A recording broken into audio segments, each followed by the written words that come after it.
Olá, mamães! Nós já conversamos sobre o Baby Blues e agora nós vamos falar de um assunto um pouquinho mais sério, que é a depressão pós-parto. Relembrando um pouquinho, né, o Baby Blues, ele trata daquela tristeza, daquela melancolia que a mamãe tem e que vai da primeira semana até 15 dias, pode durar até 15 dias, e que é uma questão fisiológica, ou seja, não precisa ter nenhuma intervenção para que ela passe, porque vai passar normalmente. Se não passar e a coisa começar a piorar e essa tristeza começar mais forte e o choro vier mais intensamente, a gente já tem que pensar num quadro de depressão pós-parto. A depressão pós-parto, ela tem uma diferença em relação ao blues, e eu acho que é importante salientar isso até para a mamãe e para a família poder ajudar na identificação, é que a depressão pós-parto, ela vem com uma questão muito importante e muito forte, que ela tira a vitalidade dessa mãe. E o que quer dizer isso? Ela perde o ânimo, perde a vontade, não só de cuidar do seu bebê, mas de fazer qualquer atividade. E ela vem também acompanhada de sensações muito fortes, inclusive de ideações suicidas.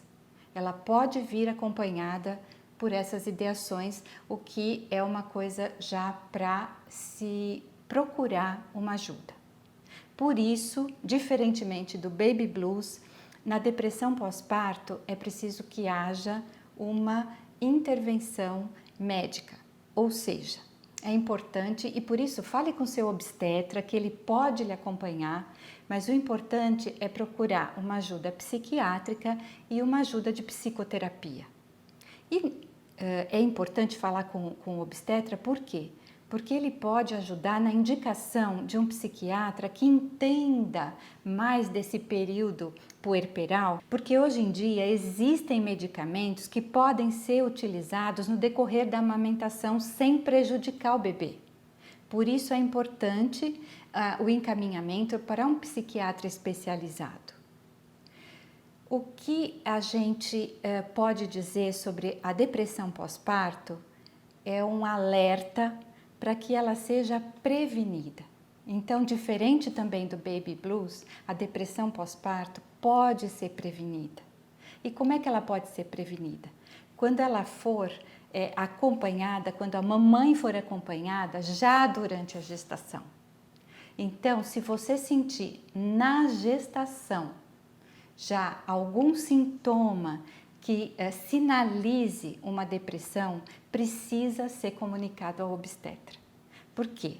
As estatísticas dizem que 60% das mães que têm depressão pós-parto severa já tinham sintomas de depressão durante a gestação ou até mesmo antes dela. E eu não estou falando só de depressão, pode ser também qualquer outro transtorno como síndrome do pânico ou qualquer outro transtorno psíquico na gestante ou na família que possa sinalizar uma predisposição. Outro fator que a gente percebe e as pesquisas indicam como importante e que podem sinalizar uma depressão pós-parto é se a gestante romantizou demais essa fase e quando ela se vê frente a frente com o seu bebê real e não com aquele bebê idealizado, com a maternidade real e não com a maternidade idealizada, com a amamentação real, com os problemas que ocorrem nessa fase, com a intensidade e o turbilhão de emoções, ela se frustra.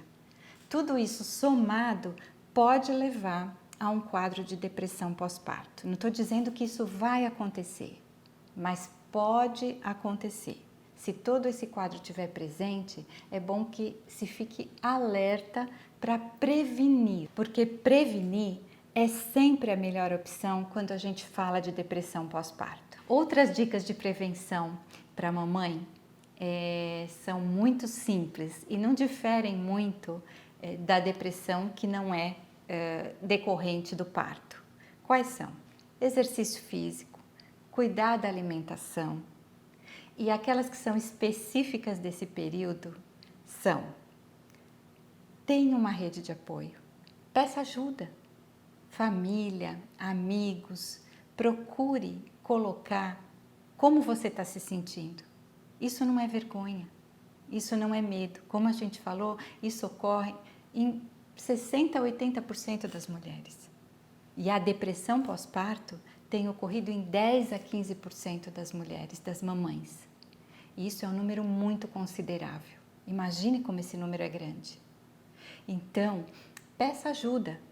Peça para a família, peça para as avós, para as amigas, fale como você está se sentindo, fale com seu obstetra, até com o pediatra do seu filho, porque todos eles vão poder te ajudar nesse momento. E agora eu queria ter uma fala exclusiva para os papais. Papais ou quem exerce a função paterna. Esse é o momento em que a mãe vai precisar muito do seu apoio incondicional e da sua aceitação. Então, se ela estiver chorando, tudo bem, e diga para ela que está tudo bem. Diga para ela que você está aí para ela, que você vai dar o apoio e que ela pode sim desabar um pouquinho, porque ela não tem que ser forte o tempo todo. E que você está aí para dar esse apoio, que você está aí para ajudá-la, que você está aí para proteger essa díade mãe e bebê que é tão forte e é tão importante que se estabeleça esse vínculo. Então, pai, essa é a sua função nesse momento, mas a gente vai falar disso num outro vídeo. E para a família, um recadinho especial também, porque a gente sabe que a família quer ajudar, que a família quer estar presente, que a família quer participar, mas será que qualquer coisa que a família fizer naquele momento ajuda? O apoio da família nesse momento é para a mamãe e não para o bebê. É a mamãe que está precisando desse apoio. É a mamãe que está invisível nesse momento, porque todos os olhares são para o bebê. E esse apoio, como é que tem que ser? Ele tem que ser dado respeitando as decisões dessa mãe, que ela está descobrindo a forma de exercer a maternagem dela. Como é que ela quer maternar? É um direito que ela tem. Então, respeitando as decisões dela. Quer dar um palpite, vovó? Quer dar um conselho? Dá se a mamãe pedir. Mas se ela não pedir, melhor deixar que ela faça do jeito dela, porque ela tem esse direito.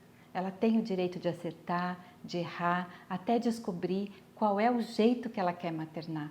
O bebê é muito receptivo a isso. Ele aceita isso. Ele está formando ali, ele está reconhecendo aquela mãe, agora do lado de fora. E da mesma forma, a mãe está reconhecendo o seu bebê. Então, essa é a relação mais importante desse momento. E o vínculo que é formado aí, ele vai ser útil para toda a vida. Ele tem que ser um vínculo seguro, um vínculo forte, um vínculo firme. Então, cabe à família proteger essa díade. Proteger essa relação mãe e bebê e deixar que essa relação mãe e bebê se estabeleça da forma mais tranquila possível.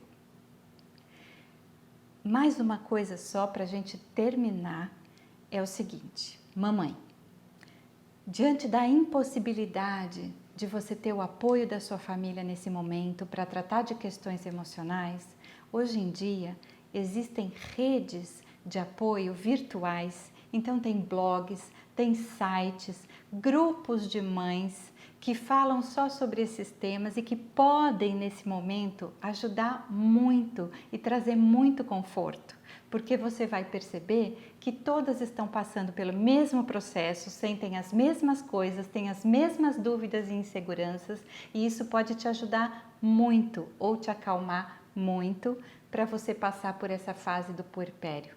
E para a gente terminar, eu queria só lembrar, porque eu já disse para vocês, mas reforçar, que toda paleta de emoções cabe no puerpério.